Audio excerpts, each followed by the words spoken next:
Hi, everyone. I'm here with my new friend, Amanda Lauren. Hi, Amanda. Hi. Thank you so Hi. much for joining us I'm like, thank you so much for having me. And I'm interrupting you and ruining the podcast already. because we're just so excited. I'm so excited to talk with you today. I am very excited to be here. So I feel like the reason that we got connected is because a few different reasons, but the biggest one was that there's been a lot of press around Jennifer Aniston in the last few weeks and what she's gone through as someone who's struggled with fertility. And that has been really awesome that she shared it. It's been powerful. It's nice to see. It's always nice to see a celebrity that shares in like common struggles that we all do every day as women and as moms and as people in general. I think though, why I got really excited about, meeting you and to bring you on today is that while I appreciate all of the press around Jennifer Aniston and what she's gone through with her struggles, my mind sort of immediately went to, wow, I'm so sad for her. My heart breaks. It makes me even a little bit more sad that women go through this every day, all of the time, and we never talk about it. We never give it attention. We don't have conversations about it. And so it's like one of those things that it's great that she shared it to get us all talking about it again. But, it's that reminder of like, oh my gosh, this is like what we see in my field, especially as a nurse practitioner in the women's health space every day, all day, and it's just, I wish that we had forums to talk about it more. No, I'm so happy to be able to talk about it. I think that it's so funny. I had read the article and then I was rewatching some clips with her this morning to prepare for this. And, I had totally forgotten, that, she was really hounded by the press. Why isn't she pregnant? Or she looked a little bloated. She was on her period. I mean, I guess her version of bloated is definitely not my version of bloated, but definitely not mine. Yeah. So, people were just harassing her. Why don't you have a child? Is she pregnant? And I just think it's so unfortunate that she went through that. But I am really happy that she talked about IVF because I don't think we talk about it enough. I think there's a lot of reasons why. I think that there is a big stigma with infertility, which is it is a medical condition like any other medical condition, but it's stigma. I'll tell you, it's very unfortunate, in my opinion, that more people can't undergo IVF. And by the way, I just also want to put out there, sometimes the reason why couples do IVF has nothing to do with the woman. Sometimes it has to do with the man. So there are lots of reasons. Obviously, LGBTQ plus people, that's how they conceive. So there's a lot of reasons for IVF and not just, the standard, egg quality or PCOS or other issues that would require this as a treatment to get pregnant. But I will say that like I said, there's not enough people talking about it because there's not enough people doing it. And I think that what it really comes down to, and I hate to say this, but I think it's because insurance rarely covers it. Now, I know some people with insurance that covers it. Insurance didn't cover it for me. And I don't think this treatment or any medical treatment should be for the financially privileged. Yeah. I just don't. That's such a good point. You raise up people not talking about this as much because not as many people that could be or should be going through this are able to because of financial constraints. And then there's also this piece in my mind too, that when we do go through it, and I should say when we, like, I have had miscarriages, which I talk about very openly on our platforms here at NAPS.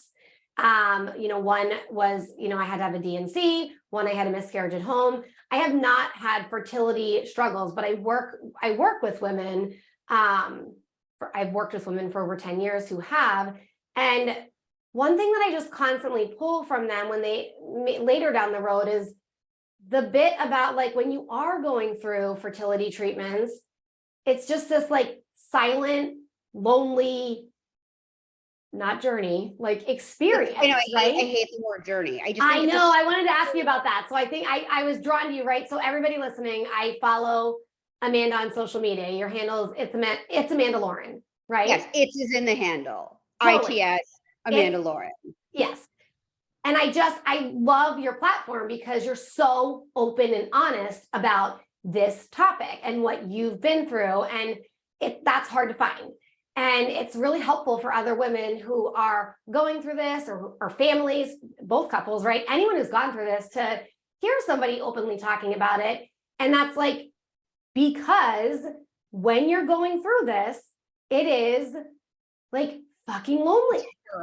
It's lonely, it's exhausting, it is just emotionally, there's so much you have to do as well, which is just because a side effect of the medications is it makes you exhausted.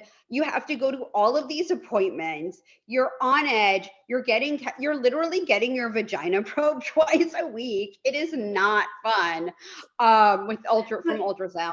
Even if Uh, you wanted to talk about it, it's like, are you supposed to like bring that up over coffee with your bestie? Like, had my vagina probed a few times this week. it wasn't too bad, or sometimes it's really awful, or like Right. oh my, I will never forget. And you have to get blood tests too, which for me make me really tired. And I have to sit there. The second they take it out, I have this like chocolate reishi mushroom protein shake, and I'm like just downing it. So I have enough energy and wherewithal to drive home and to work that day. And so it's exhausting. It's lonely. A lot of women have reached out to me who've been through something similar, and I'm so happy I can help them. I just think that this is something if you're going through it, you should talk about it. But the term journey, it just sounds like something that's like the sequel to a Live, Laugh, Love sign that you buy at like Ross or something for your Yeah, bath. like beautiful. Tell me about your journey with, like when I saw you say that you don't like the word journey, I was like, me either.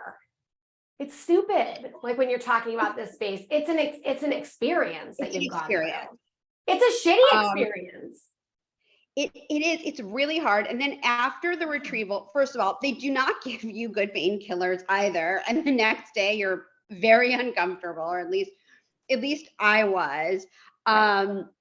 And then you are on edge because you're finding out, okay, how many embryos made it? How many were good? And you're just like, it's like 2 weeks. And then we chose to have genetic testing because I had a miscarriage, and because we don't know why I had the miscarriage.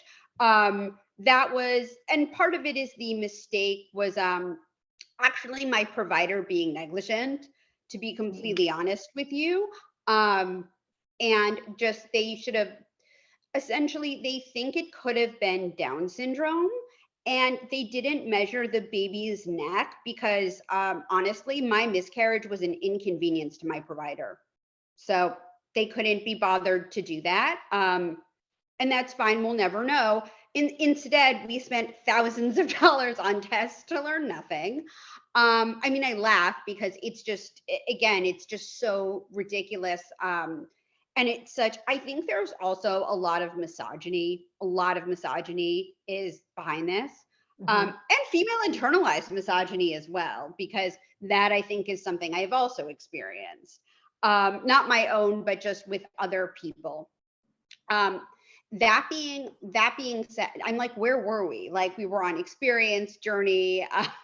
I'm currently pregnant, so I have pregnancy brain. I know. So, okay. I think what would be really helpful is, well, first of all, this is so exciting that you're pregnant, and I want to talk a little bit about that. But because you're so open about this in general of your experience up until this point, I think it'd be really helpful for people listening to just share maybe even bits or pieces of this, what you've gone through leading up to this point today, because my hope is that there's things that didn't go well. Like it kills me as a provider to hear like a patient say that their provider was negligent, or that they missed something, or that they didn't get the care that they really deserved and needed, right?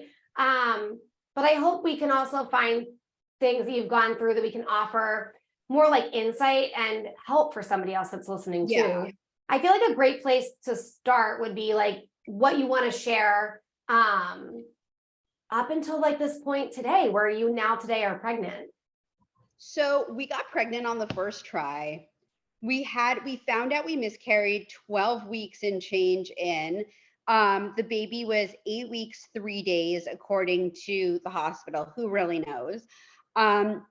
And it was unfortunately mishandled. I share a lot of the details in an article for A Sweat Life, where I share really like the dirty details of it. But essentially, my provider did not do D&Cs. I later found out I should have had a D&C immediately, or within 48 hours.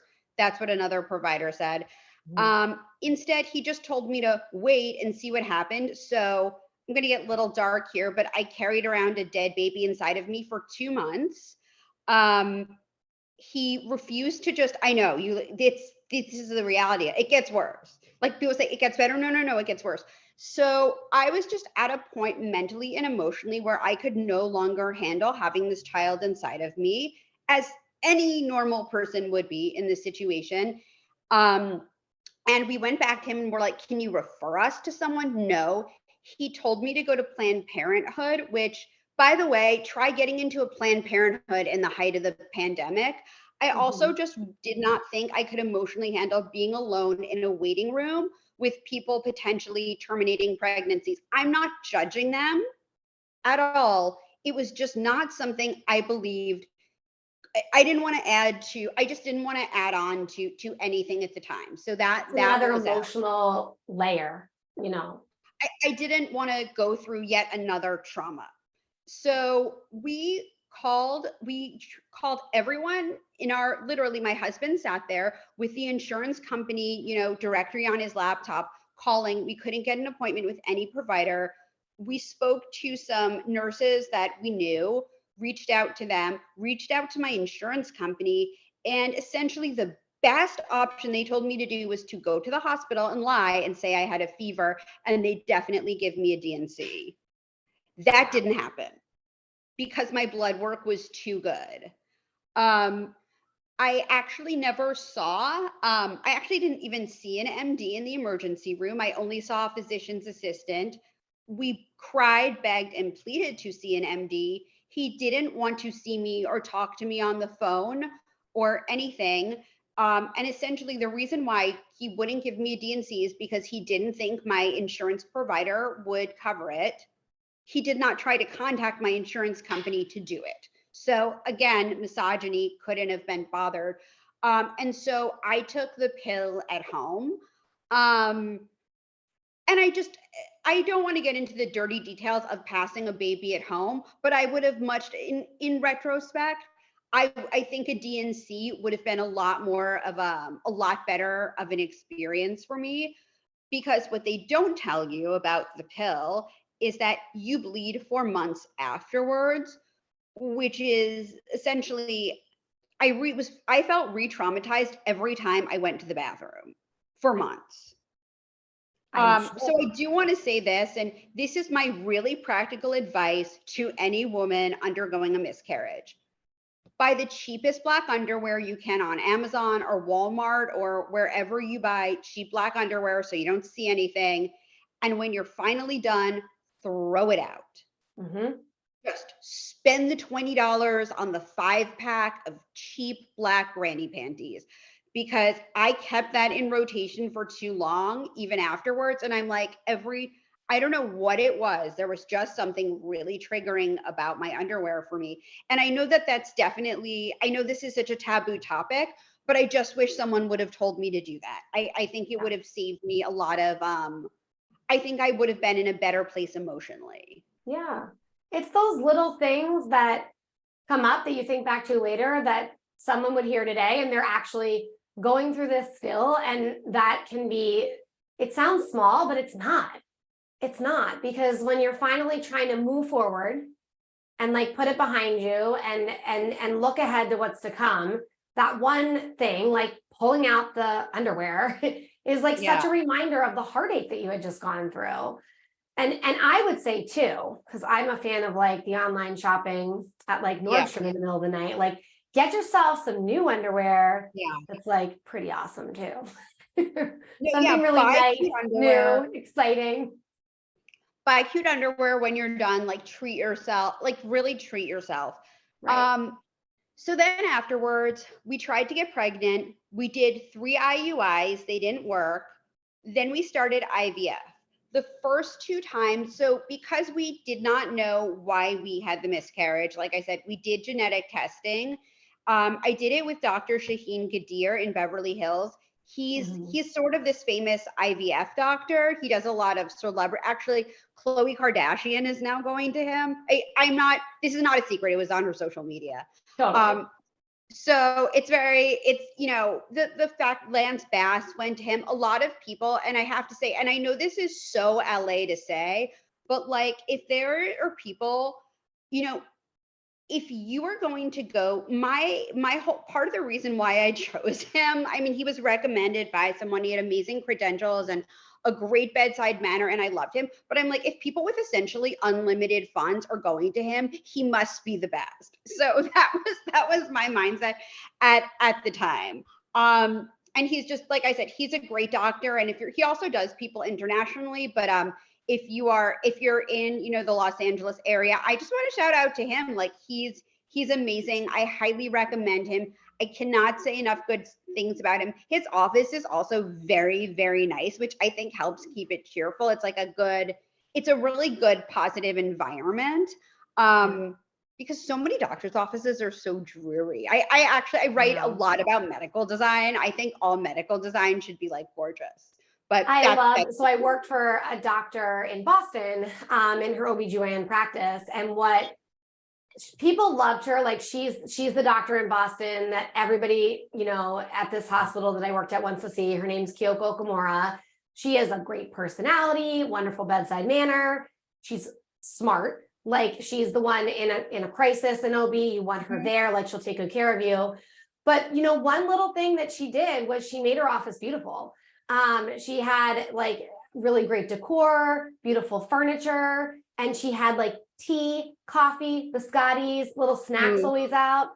And if you go on like the Yelp reviews or ask patients about her, they'll go on about like how amazing she is as a physician, but like everybody's always like, her office is just so lovely.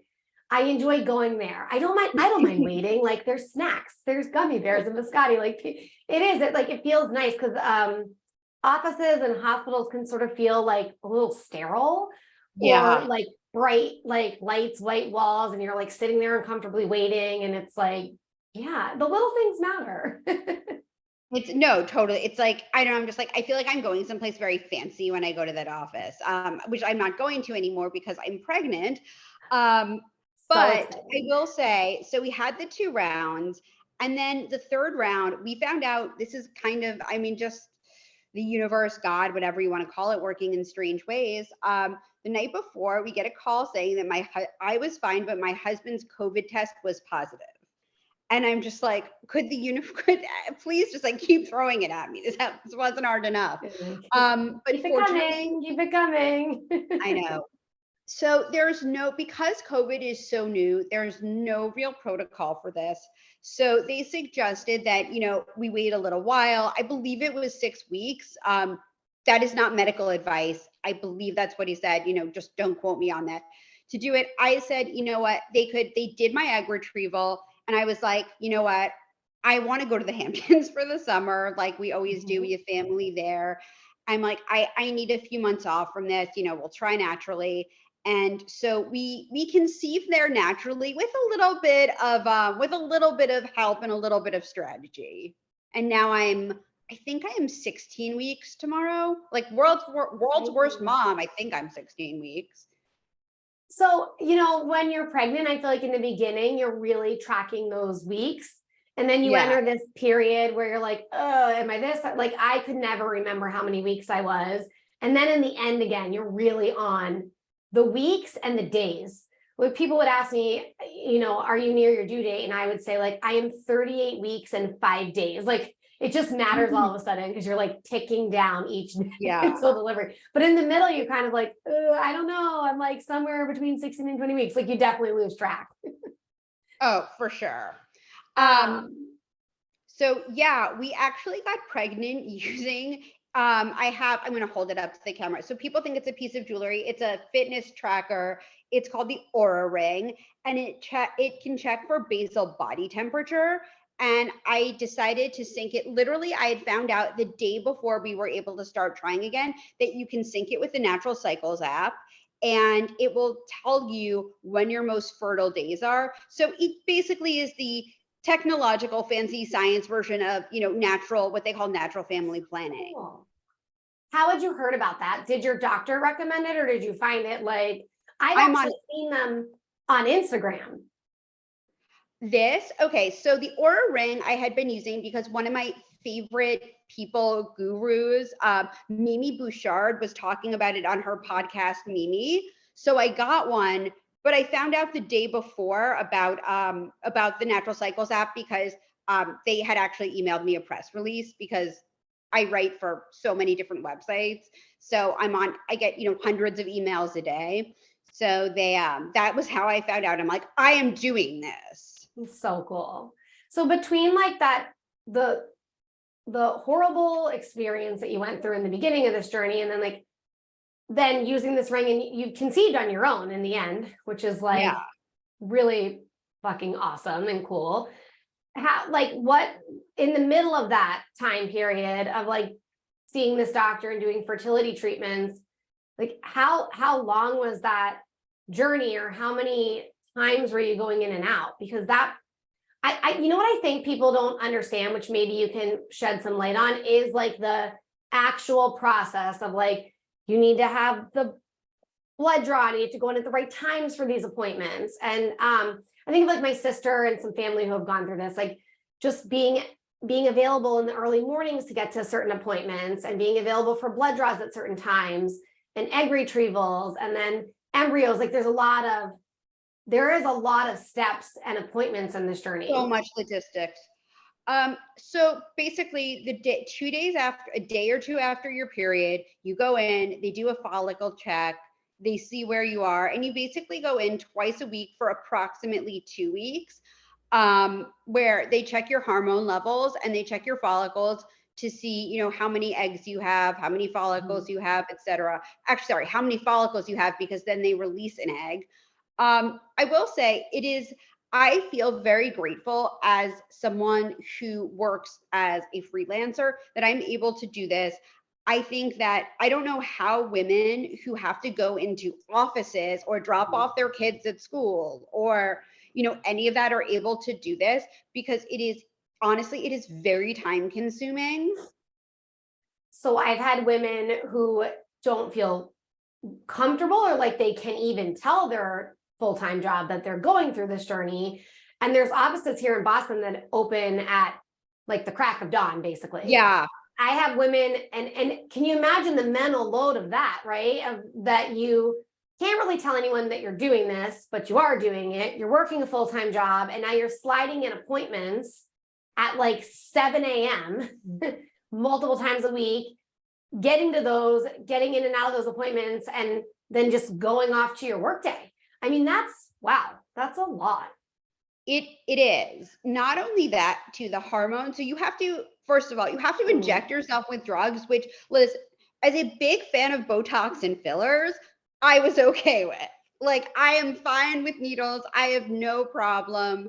I am proud to say I always do Botox and fillers without numbing cream. So I feel like I deserve Same a trophy. here. No, you should get a trophy at the end. I did this without, but injecting yourself is a little bit scary for most people. It's hard. Right. And it made me really angry and rageful. I'll tell you a funny story. There was someone in my building's guest parking lot, which I walk through to go walk my dogs, parked in a handicap spot. who was not handicapped. And I just feel like that's evil. And then after I walked my dogs, he was still parked there. Then I went to go to exercise or do Pilates or something. I see him get out of the car and I seriously consider just running him over. Like, I was just like, I just got a little bit close to him just to like scare him. And I'm like, I feel like it just makes you totally, I mean, it was totally wrong, but I'm just like, I told my husband, I'm like, it really, these hormones really affect you. They make you very emotional. I'll tell you, my body has not been the same. Well, now it's not the same because I'm pregnant, but Right. I will say all the hormones from the miscarriage, all the hormones just from all of the fertility treatments, my body is definitely not the same body. And I'm hoping after pregnancy I can, have my body the way I want it to. But like my boobs went up a cup size, never went down. Yep. I mean, it's so weird how hormones just really impact you. And it's uncomfortable because, there is a process where 24 hours a day of this, you're just really uncomfortable in your own body. Or at least that was my experience. I can relate to that in the pregnancy piece for sure. People here who follow us at NAPS know I had severe hyperemesis with all 3 of my pregnancies. Oh. We're talking like in and out of the hospital, needing IV fluids. I tore my esophagus. I lost a tooth from throwing up so much. Like I was ill. And that's wild. talk about like a time in your life where you think you're supposed to be loving and enjoying the experience. And I had never felt so out of touch with my own body and so uncomfortable in my own skin, like miserable. And then, layer on like hormones. And I mean, for sure, I'm going to share the secret. Now, you're pregnant, you'll have a baby, and 3 babies later, like, you can't even see my boobs on the Zoom screen here. Like I got to boost them up.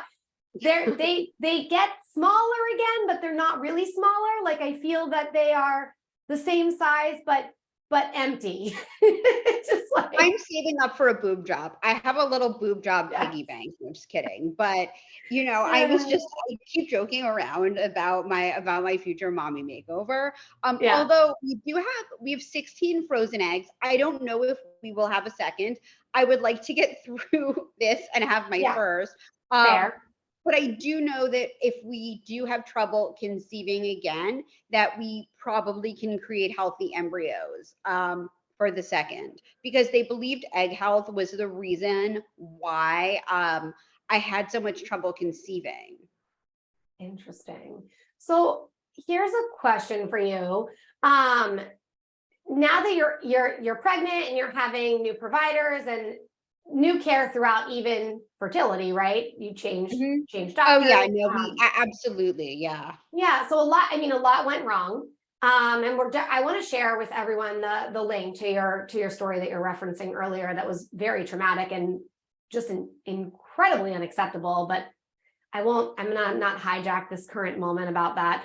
But it's so important, so I definitely want to share it.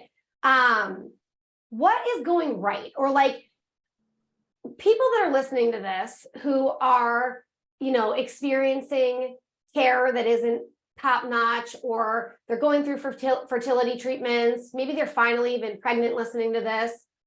What is going right? Like, what would your advice be for them in that situation? Okay. You have to work with the right providers. So my first doctor, when I first got pregnant, everything was great with him up until the miscarriage. And unfortunately, due to COVID, due to backup, we could not see another provider. It was just the way it was. There was nothing we could do about it. Now I know that things are different now. If you don't like your provider, go to someone else. I have a friend undergoing IVF right now, actually. Well, she just had an egg retrieval and it was her second one. She didn't like her first provider. And I'm like, go to someone else. Like here's the thing. I also think there is I hate to say like, coastal elite privilege, but I'm going to say it. I live in LA. She lives in New York. If you are in a major, Boston, if you're in a major city, there are likely, or you're near a major city, look around. There are a ton of providers. If you don't like the person, you don't feel comfortable, especially if your insurance is not covering it and you're paying out of pocket, Right. go to someone else. They're I not mean, the only game in town. I mean, that's so in line with just in general what I am constantly telling our NAPS moms, right? And so that's for every aspect of care. Trying to get pregnant, fertility treatments, you are pregnant and you're seeing a provider many times throughout the pregnancy, postpartum care. Your pediatrician is a huge example. I mean, I can't even tell you how many times parents come to us and they don't like their pediatrician. But there is this like element in the human nature when like once you get involved with someone in the healthcare space, you're like, oh, like you just kind of keep going. And you sometimes, it shouldn't be okay, but people feel like nervous to change or to even change providers within the office, or they accept it. I'm going to be brutal here. It's a service. All medical things are a service. So if you don't like, listen, when you go to a restaurant and you don't like your food, you don't go back. Same thing. Even more so. Thing. Right. And I think that people forget that it's a service. Even if your insurance covers it, you're paying a copay, you're paying with time. If you're in LA, you're paying $20 to park. In Boston, it's like 30 or 40. So that's pretty good. Wow. Yeah. It's ridiculous. You're paying to park. If you don't like it, go to someone else. Try as many people as you can. I interviewed Dr. Gadir for A Sweat Life, and one of the things he recommended, and I thought this was really good advice, to look at Yelp reviews. Listen, every doctor will have bad Yelp reviews. Everything on Yelp has bad reviews because people there's some sort of study that people are more likely to leave a bad review than a good one for anything. That is true. Really read what people say. And if there are also like there's Health Grades, there's ZocDoc, there's a lot of medical review sites. And if you see any really red flags, not just like, well, the woman in the office said my time was 3:40 and I showed up at 3:20 and there was no one in the waiting room, so they couldn't see. Not like, like BS, problems, but like real, like the operating room was unclean. I once saw that for a provider, someone I know went to. Yeah, no thanks. Things like that. You should definitely be, just look for the red flags, and also see if they really serve, especially in the medical community, see if their specialty, if you're LGBTQ, you should look for someone that works with that group. If you're just a woman with, and you're just trying to conceive with your family, make sure that provider really, services people sort of in your population, because I've actually had that problem, not with this, but with a different situation. So where this provider, like I can't find a GP that seems to serve women for some reason. I just have very bad luck with that. I mean, I feel like it comes down to, you want your provider to share in your values and your beliefs, and that they'll support you. And then you can build trust with them when you already have that sort of initial starting point. And when we talk about the reviews, I like that you brought up the research around that people are more likely to take time to write a bad review, because I'll always tell patients too, like, take a look at the good reviews also, because those are people that actually, like, it's a lot to nobody asked them to do that, right? Like, they actually had such a great experience that they took time out of their day to go on to Google or Yelp and write out their experience. And so I try to leave a lot of reviews, especially when I've had a good experience, but you do find yourself taking the time to do them when you're like, oh, like blown away. Like, you're like, that was the best experience ever. And so I think it's really nice to look at those pieces and just really that reminder that it's like, I love what you said, it's like a restaurant. Like, you wouldn't go eat there again. So why would you keep showing up at an appointment where you felt uncomfortable, or felt like you couldn't ask questions, or felt Yeah. like you were uncomfortable in your own body. It's just time to make a change. And you can sometimes change within the practice. I think a lot of people, the pediatrician example is a good one. Pediatrician offices that are big have many providers, and they're used to patients moving from someone in their, they see a patient a few times and maybe they don't jive or vibe, and that patient stays in the practice and just changes providers. And providers are used to that. It's okay, you know? You know what? Yeah, I totally agree. It's okay. They see a million people. They're not offended. They're not even going to remember you're not seeing them anymore. Right. So that's a recommendation. Things that have gone right. I also have to say that the one thing that went right that I wish I would have done earlier was research more natural ways to conceive and to improve my egg health. Because I didn't. And between my second and my third, I was like, okay, I'm going to grasp every straw I can. Right. And right.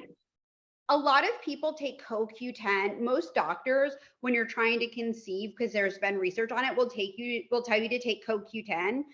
I actually decided to get injections of it, which they do, in most major cities now, like even med spas do them. That's sort of where I got it done.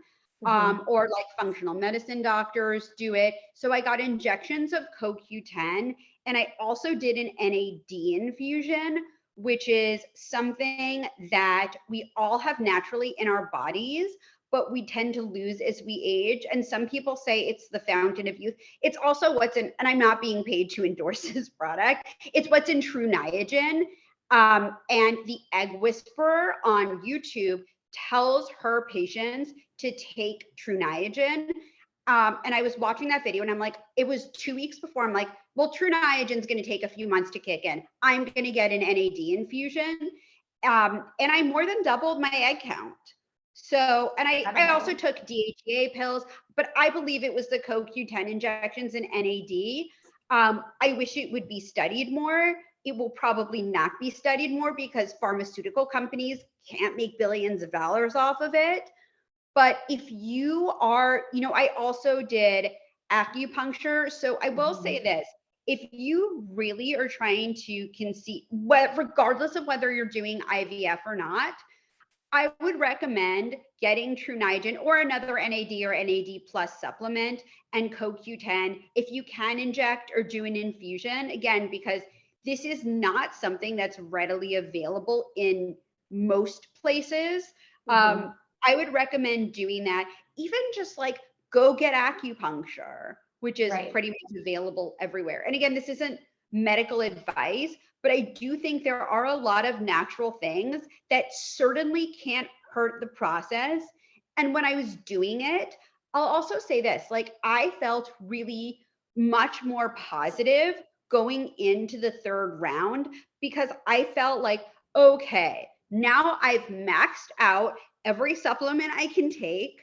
I'm doing everything that I can do. Right. I love a provider in any space that's able to even navigate natural versus medical options for patients. And it very well could be that there isn't a lot of research on something, but it's there. And I feel like as a provider, it's my job not to necessarily tell the moms I work with what to do and how to do it, but rather say, here's all the options. Here's natural options. Here's medicated options. Here's natural options that we actually have research on that, there's some research that backs it. Here's options that there's nothing in the research, but from what we know, it's probably not harmful, or maybe it is, right? All the way up to medical options. What do we know? What do we not know? What's backed by research? What are the risks? What are the benefits? That's what I view the job of a good provider is to be able to navigate that space with any patient or parents and then sort of serve it up to them so they can make an educated decision on what they want to do. And so, yeah, I just think that you're making me feel like excited about like what you should be looking for in a provider, and also like this like element of like feeling a little bit sad knowing what you've gone through with some poor care in the past too. I mean, here's the thing though, it's a happy ending because I ended up getting pregnant. And like I said too, there are other ways. If you're having trouble conceiving, you don't have to go to IVF. You can do IUI, which I did 3 times. You can try, getting an Aura ring and syncing it with the Natural Cycles app. I'll also say with the Natural Cycles app, you can get a basal body thermometer that syncs with the app as well, which is more of an affordable option. I always try to, when I share advice, give the range of prices of things and give, just because like IVF is so out of reach for so many people, but subscribing to an app and buying a thermometer is within reach of most people. So Right. I just Yeah, want I to put that out appreciate there that. because, like I said, it's easy to say spend all this money. Oh yeah. For anything, like getting pregnant, being pregnant, having a newborn, toddlers, like you just are like, oh, I'll do anything, I'll try anything. And it's very easy to fall into that pattern. I'd love to, I'm pulling a lot of wonderful advice out of you. This is awesome for our listeners. No, I'm so happy to help, and I'm so grateful to have this platform to help, because I just wish like someone would have been there to tell me things. I will say though, I mean, I know this is for YouTube, but Egg Whisperer show on YouTube I found to be incredibly helpful. That's awesome. We'll link that resource as well. You should have I've her seen on your your things. show. Oh, She's I will try. Yeah. So, I have two thoughts I want to ask you about, which is a lot of people who are listening to this right now, might not have ever gone through any of what either of us are talking about, but they for sure know someone who is going through it or has gone through it, whether it's like a friend or a family member. This is one of those topics, right? That if I put 10 women in a room and somebody breaks the ice with the like, I had a loss or I went through this, all of a sudden like the floodgates open and you're like, oh my God, I'm sitting in a room full of all these women and I can't even believe how many of us shared in that, experience. Or you're like, I didn't go through that, but my sister and my friend. I think what makes people feel most uncomfortable, what makes people feel uncomfortable is when they feel uncomfortable, honestly, right? Like, Yeah. because they're afraid to like maybe check on someone or ask someone. But is there any advice you could give on what you thought was helpful when you were going through fertility treatments and trying to get pregnant, of how people checked on you or spoke to you or asked you about the journey? Or do you appreciate people just like leaving it alone? No, I had friends who texted, who sent us flowers, who call. I mean, like, can I do something? Can I bring something over? I had the most amazing friends. And I will say, one of the things that was strangely not hard for me was I think I had like 4 or 5 friends get pregnant while I was going through this. And they were so worried about telling me. And I think for a lot of other people, it would be hard.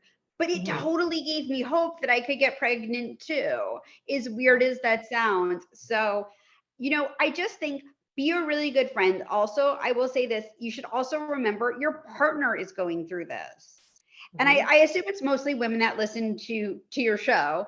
So remember, even though it's your body, they are also having an experience. And while it might be, go through it together, be there, check in with them, even if it's still really painful for you.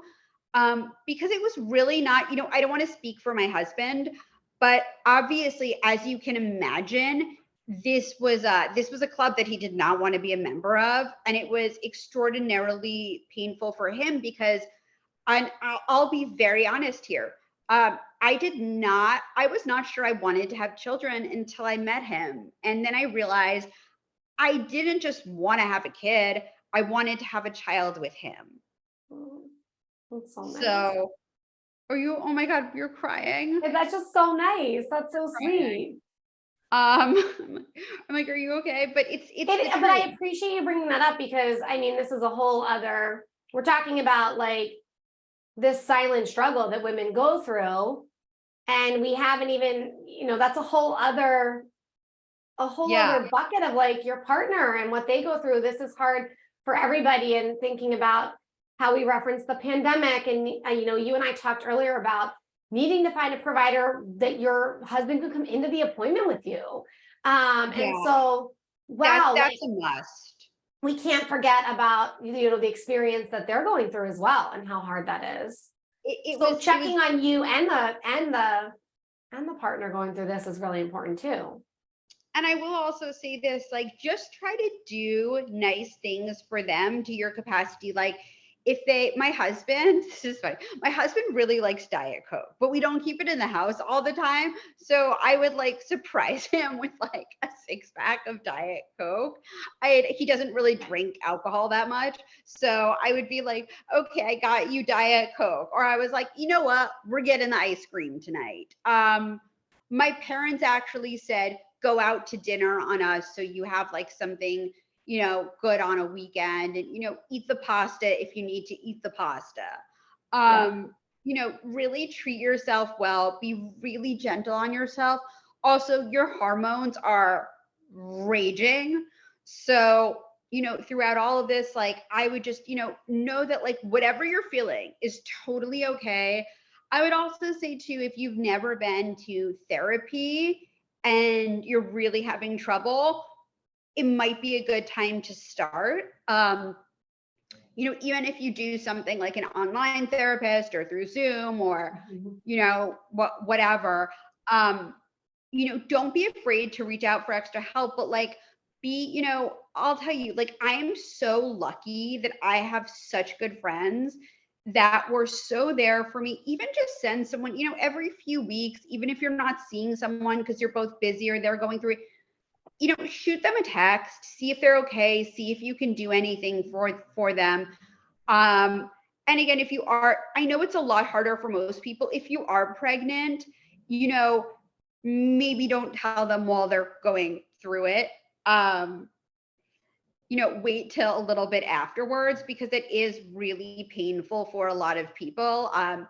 I have this ongoing joke on my social media every time Nick Cannon announces he has a baby, but like nothing bothered me except when I would get these, just like the push notifications from E or whatever on my phone. Nick Cannon announced, and I'm just like, why does he have 800 children? I just want one. What? Like, I hate you, Nick Cannon. So I always joke around about that. But that actually drove me far more crazy than like my friends getting pregnant for right. Whatever reason. I mean, I think everyone goes through this differently, and it's amazing what does and doesn't trigger you. But I feel like the main takeaway for everybody listening is it never hurts to check on your family and friends. Yeah. And I love a text or a handwritten note, because it's something that you can get and you can decide if you want to open it and read it that moment, or if you want to save it. And if you're having a good day or it lands right, you can open it and read it, and you don't have to reply to it, right? So when you check on somebody or even just text them, right, it's like, I'm thinking of you. That's all. Like, that can feel really nice. So I think people get in their head about what they could possibly say when they're checking on anybody. And then they feel awkward and nervous about it because it makes them uncomfortable. But you can never, in my opinion, fail at just saying like, thinking of you, like thinking about you, here for you, checking in. Anyway, you're just so wonderful, Amanda. And I know I referenced your Instagram, but you're an amazing writer. We're going to link some things here, but how do people find you? So they can keep learning more about you and following you, because you're pregnant, you're having a baby in the spring. May. So, but I know that it's supposed to be May 11th, but could be late April, could be mid-May, who knows? Totally. I just hope I have a Taurus because I'm a Capricorn, so I hope they just fall into that. But I'll take any zodiac sign. Totally. But it's ITSAMANDALAUREN on Instagram. And I'll also be posting a lot more and share like fun pregnancy stuff. Like, complaining about awful pregnancy fashion and like finding the good stuff. And I'm also on Twitter at Amanda Lauren with no its. I wish I could have gotten them to match, but my handles don't match. What are you going to do? Yeah, First world problem. we have these issues as well. So yeah, that's you can find me there, and there's links to my writing. And if you are also pregnant right now and you're planning your nursery starting in January, I know this is great for something people could listen to like a year later. So whenever you're listening to this, around January 2023, I'm going to be doing some fun nursery design articles. So if you want inspo there, because one of the things I do write about wellness and fitness and lifestyle, but my big thing is interior design. So if you're looking for ideas, I'm going to share all my ideas with you. I can't wait to see what you do. And then maybe you can fly to Boston and help me out with my 3 girls, and they all share one bedroom, and it could really use a facelift, but that's a story for another day. So You have 3 in one bedroom. I sure do. Oh yeah, you They've would not probably be murdered each horrified to other. see it. We've got, what's that? They've not murdered each other, your children. No, they love it, honestly. It's quite tight though, so I might have to, you would enjoy it. I'll have to share some of that with you. But thank you so much for making the time in just your life to come on here, and like really thank you for just being so open and honest about your experiences, because it's just so important. It's so important. And we, again, back to these big media outlets, so appreciate when things in this space get published and featured, but just like a reminder that this is what women and families are going through day upon day upon day. And so it's always time to have these conversations and to, shed some light on this topic, and then check on our friends and family who might be going through it. So thank you so much. I really appreciate it. No, thank you so much for having me on. This was great. All right, everyone, we will see you for our next episode, and thanks for listening.